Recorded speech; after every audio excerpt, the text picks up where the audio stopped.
The boy who caught the sun. The snow reached knee-high and had covered the landscape, shining like diamonds under the pale moonlight. The winds had died down by now. The air was still and cold. Not a sound came from the forest. The only thing disturbing the night's silence was the cracking of ice on the great sea, frozen now, Gichigumi. But Lagu's lodge was warm. Around it were wrapped thick, sturdy buffalo hides, and the great bear Mukwa's winter pelt served as Lagu's own. A soft rug lay spread on the floor for his young guests, Field Ivy and her little brother Eagle Feather. The two children sat on gentle pelts, waiting for the old man to begin his tale. Suddenly, a tiny mouse wove out of its little nest in the corner and approached the children, settling beside them, expecting food from its owner just like a begging dog would. Eagle Feather sprang to chase the creature away, but Field Ivy stopped her in alarm. "Don't," she exclaimed. "Look how friendly this creature is. It isn't even afraid of us. Don't harm the poor thing. If you're so eager to hunt, aim instead at forest game with your arrow and bow. Do you think your strength will be enough to take on such a harmless creature?" Her brother, pleased by her praise of his skill and strength, replied, "You're right, Field Ivy. Better for me to test my hunting prowess against Beaver Amik or the wild swan Waubisei." At this, Lagu turned his head and broke his silence. In the time of the great nut mouse, even 1,000 children like Eagle Feather would not have been able to handle that mouse as it once was. "What kind of time was that?" Eagle Feather asked, astonished. "That, child, was the age of the great nut mouse," Lagu answered. "Long ago, of course. In those days, the world had far more animals than humans. The greatest of all was Nut Mouse. If that day had never come, I'd not be here to tell you the story, nor would you sit there to listen," Lagu said. "Before I begin," he warned, "remember this. The world in those days was nothing like it is now. Truly, it was a very different place. Back then, humans did not eat animals. They gathered fruit, roots, wild greens to eat. The Great Spirit, who created all things, earth, sky, and waters, had not yet given the people mondamin, the sacred corn. They had no fire to warm themselves or cook their food. Across the world, fire existed only in one hidden spark, guarded by 2 ancient witches who let no one near it. Until one day, Prairie Wolf came and stole a portion of that fire. Before then, people could only eat raw what they found. "They must have been hungry all the time then," Field Ivy said.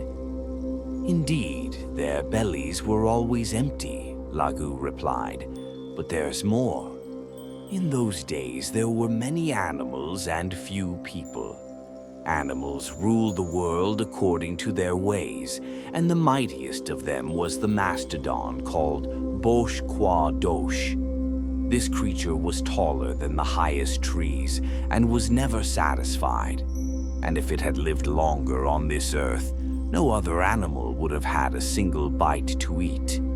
Note: Mastodon is the name given to a now extinct, elephant-like prehistoric creature. They first appeared about 40 million years ago in northern Africa, spreading into Asia, Europe, and other regions of northern Africa. "What about the greatest animal being Nut Mouse?" Eagle Feather interrupted. Lagu looked sternly at him. "That was only after the mastodon Bosh Kwa Dosh had departed the earth. At that time, only 2 humans remained, a little girl and her brother," he said. "How do you mean?" Field Ivy asked. "Like Eagle Feather and I?"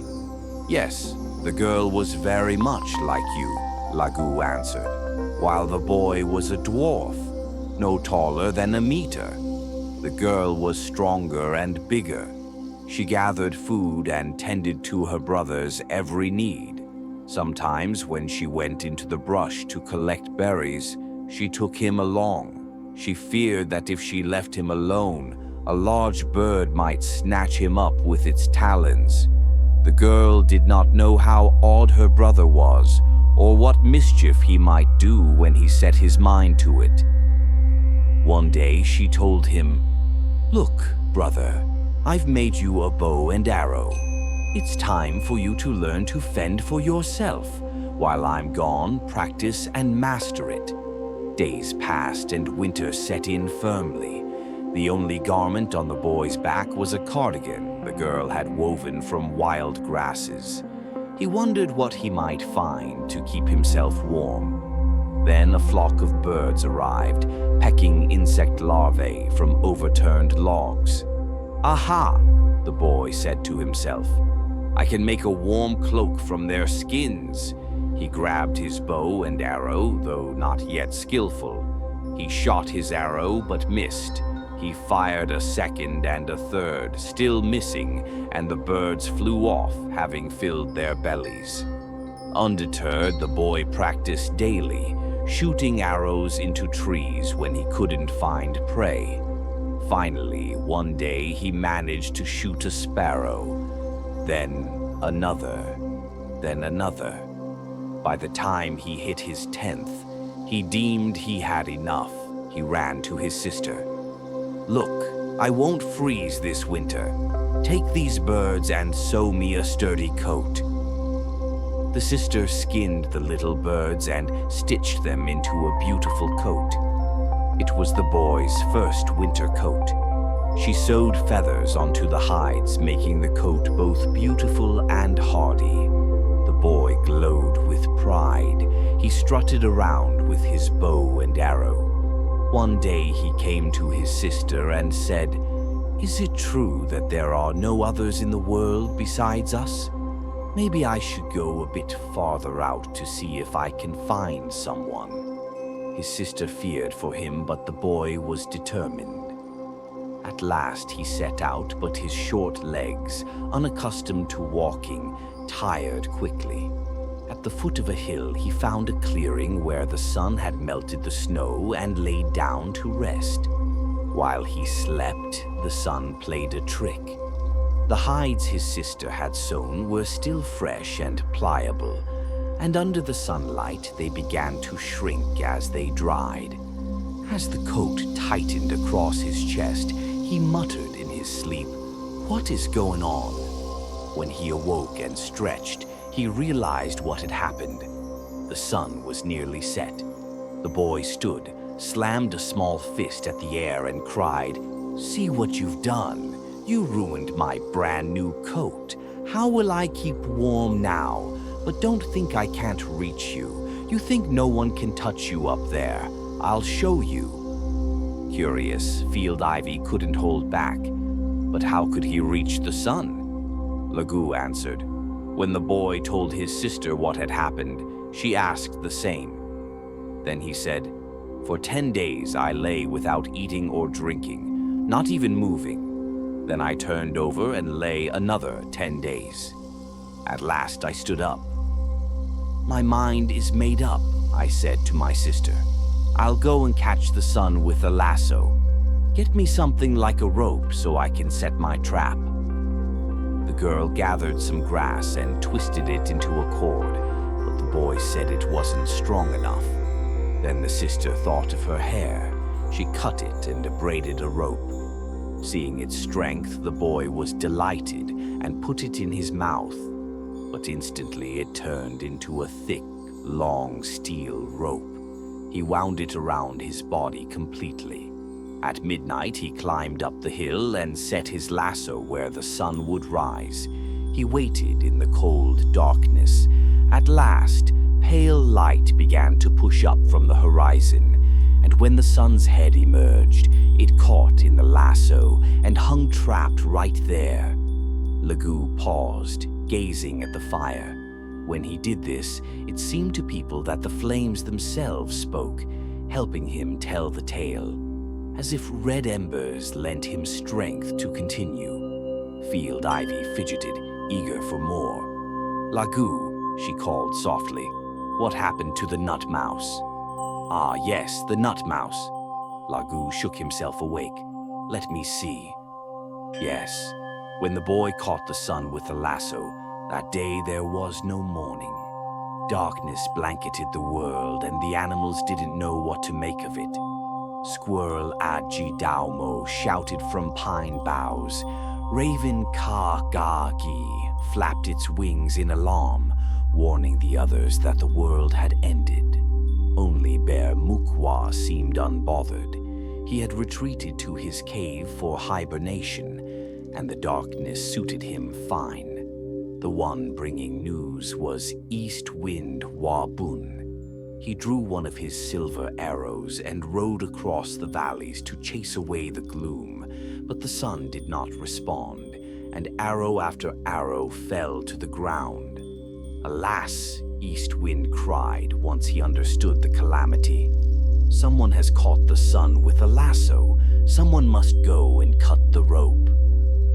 Among the animals, even the wise prairie wolf didn't know how to free the sun. The sun's heat was so intense that no one dared approach it to sever the enchanted rope. Just then, Eagle Kenyu cried out from his high nest, "Leave it to me. I'll fly up before the sun and look it in the face. I won't even blink. I will do this." He shot upward like an arrow, his feathered wings whistling in the wind as he climbed through the darkness. Meanwhile, the animals roused Nutmouse from its sleep. Waking the creature was no small feat. It slept deeply for 6 months at a time. Prairie Wolf crept close and howled directly in its ear. Another animal might have had its eardrum burst, but Nutmouse Kugibingwa merely grunted and rolled to the other side, nearly crushing Prairie Wolf beneath him. Prairie Wolf shook himself, then said, "There is only one way to wake him. I will go to the cave of Storm Animiki in the mountains. My howl, by comparison, will be a mere whisper." So Prairie Wolf ran swiftly. Soon the animals heard Animiki arriving. Boom, boom. The storm thundered so close to Nutmouse's ear that the mightiest creature slowly rose to his feet. In the darkness, he looked even more majestic, almost as tall as mountain peaks. Storm An-Ne-Miki roared again with all his force, and Nutmouse stirred anew, or else would have slipped back into sleep. Prairie Wolf spoke. "Listen, Nutmouse, only you can free the sun. If the sun were to burn any of us, only bones would remain. But you are so large that even if you burn a little, it won't hurt you. And if you need less food, you won't have to rush about hunting all day. 2 bites would fill you." Nutmouse was quite foolish. He believed every word Prairie Wolf said. Since he was the greatest creature, he thought the greatest task must be his to do. So he journeyed to the hill where the boy had lassoed the sun and began chewing through the rope. As he chewed, the sun's warmth enveloped him, and he gradually began to burn. Pieces of him turned into ashes. Finally, he gnawed through the steel rope and set the sun free. And when it flew upward, all that remained of Nutmouse was the tiny creature you see today. Though small for a mouse, it was far smaller than Prairie Wolf had promised. Foolish indeed are those who think they can outwit trouble so easily.